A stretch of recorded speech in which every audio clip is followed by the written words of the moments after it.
चट्टा चुहार गुंडा आवारा तत्व का जो लोग है गाड़ी बढ़ा कर चोला पहन लिया, अब बाबा जी का नाम का कलंकित कर रहा है।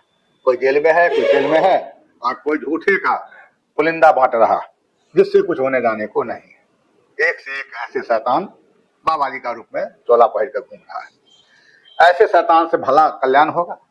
प्रयागराज में भी हम लोग गए थे तो वहां केवल शैताने दिखाई दिया, इंसान तो दो चार को दिखाई दिया करोड़ों में, केवल शैतान।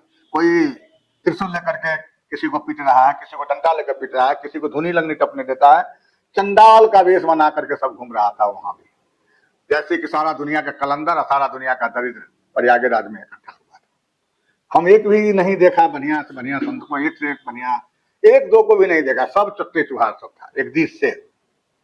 एक भी सही विचार का, सही धारा का, सही सिद्धांत का, सही मंजिल का एक भी सत्य नहीं था। सब जितना भी दुनिया का बाबा जी है, जितना पंडित है, जितना पुरोहित है, सारा मुद्दा से भटका करके लोगों को प्राण ले रहा है। संतों का काम था प्राण देना, लेकिन संत चंडाल के रूप में अब प्राण ले रहा है। इसीलिए ये सब चलने को नहीं है, जो दिन चल रहा है चल रहा है, उस सब का पतन का राह मिल गया है, पतन के रास्ता पर जा रहा है। इस समय में पते नहीं चल रहा है, सब चेले बनाने लगा है, सब गुरुए बन रहा है। अरे मूर्ख कहाँ के, अरे कबीर साहब ने तो कहा है, जो लोभी गुरु लालची शिष्य दोनों खेले दाव, लोभी गुरु लालची शिष्य दोनों खेले दाव, दोनों बूढ़े बापरा पत्थर की है नाव। दोनों को बुरने का सिवा दूसरा कोई उपाय नहीं है, कोई विकल्प नहीं है। और वही आजकल महात्मा सब घूम रहा है, लोभे पतन है, शिष्य भी पतन है, सारे के सारे बेचैनी है, सारे के सारे दरिद्र है, कंगाल है। हम तो सब दिन सुनते थे कि एक गरीब है एक अमीर है, लेकिन बीच में घसीटा गया है एक दरिद्र को। दरिद्र उसको कहते हैं जिसको किसी चीज से संतुष्टि नहीं मिलती, न धन से संतुष्टि है, न दौलत से संतुष्टि है, न पुत्र से संतुष्टि है। अतृप्त जसो ईते दरिद्र, जो अतृप्त है, धन से अतृप्त है, दर्भ से अतृप्त है, मकान दुकान से अतृप्त है। यदि एक मकान देहात में है, दूसरा मकान मुजफ्फरपुर है, तीसरा मकान दिल्ली है, चौथा मकान बम्बे है, फिर भी कहता है कि जो अब जाए तो विदेश में बनाएंगे। वो क्या है? वो तो दरिद्र है, मोरा हीरा है जाके कचरे में, उसका जीवन चौपट हो गया। ये अंकर कंकर पत्थर बीच बीच करके जमा किसके लिए कर रहे हो? तुम्हारा कौन है रे अज्ञानी मूर्ख, जिसके लिए बाप बाप कर रहे हो वो भी तुम्हारा जस नहीं देगा और वो भी तुम्हारा मुंह थूरेगा। संसार तो जोरदार है रे मूर्ख, और संसार तोड़ तार है। पीछे घूम कर देखो तो सब तोड़ तार में चला गया, बाबा पर बाबा दादा पर नाना सब टूट कर चला गया।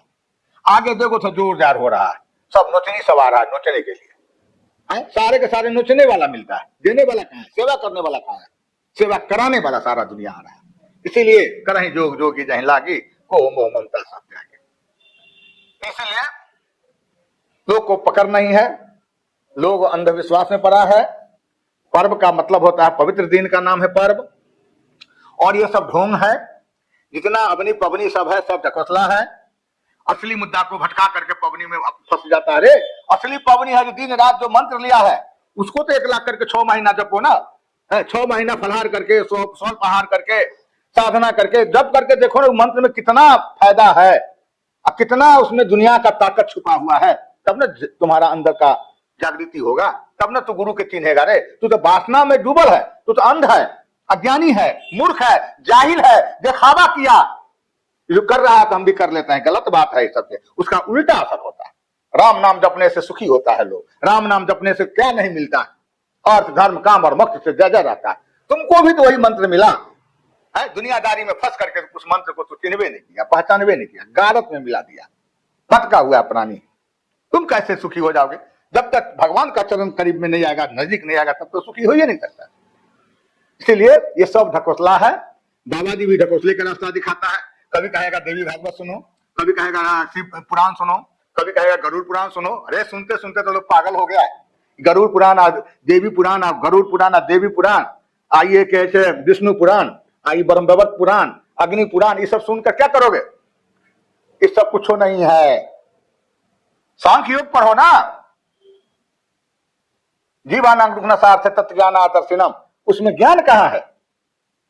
ये सब भटकाने का रास्ता।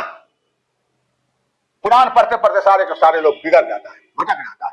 फलना पुराण में शिव का चर्चा है, फलना पुराण में सूर्य का चर्चा है, फलना पुराण में गरुड़ का चर्चा है, फलना पुराण में शार्दूल का चर्चा है। ये सब करने से क्या मिलने वाला है? तुम अपनी चर्चा करो ना, तुम उस जीवन को, चरित्र को, सुंदरता को बढ़ाओ ना। कुछ ऐसे लोग हैं कि सुंदरकांड कांधे में टांग लेता है और घूमता है कि सुंदरकांड का पाठ करो। रे मूर्ख, अपना घर को ना सुंदर बना, एकता स्थापित करो, परिवार में एकता को लाओ, सुख और समृद्धि को बढ़ाओ। है कि गाँव गाँव टोले टोले बढ़ाने जाता है, अपना घर तुम्हारा बिगड़ रहा है, बेटा दारू पीता है, पोता तारी पीता है, और परिवार में कलह कलेश चल रहा है, सुंदरकांड का पाठ कर रहा है। इस सुंदरकांड का पाठ करने से क्या मिलने वाला है रे? सुंदरकांड का मतलब, अब कांड मान होता है कर्म, सुंदर कर्म करो, अपने आप में करो, दुनिया को मत देखो, अपने आप में झांक करके देखो जो हम क्या कर रहे हैं। प्रैक्टिकल जीवन में लाओ किसी भी चीज को, लेकिन मंत्र का जप करो, साधना करो, उसमें उसके अंदर में निखार है, लाइट है, सब कुछ है। तो वही चीज है। आज है सो हम लोग होलिका दहन करने चलते हैं, बनावटी बात लेकर के चल रहा है। बकरा हो, भैंसा हो, गधा हो, घोड़ा हो, चाहे चराचर जीव हो, हत्या करने का तुम्हें अधिकार नहीं है, क्योंकि तुमने बनाया नहीं, तुमने सृजनहार किया नहीं। जो सृजनहार करता है वही किसी रूप में भरण पोषण करता है, किसी रूप में संहार करता है। तुम तो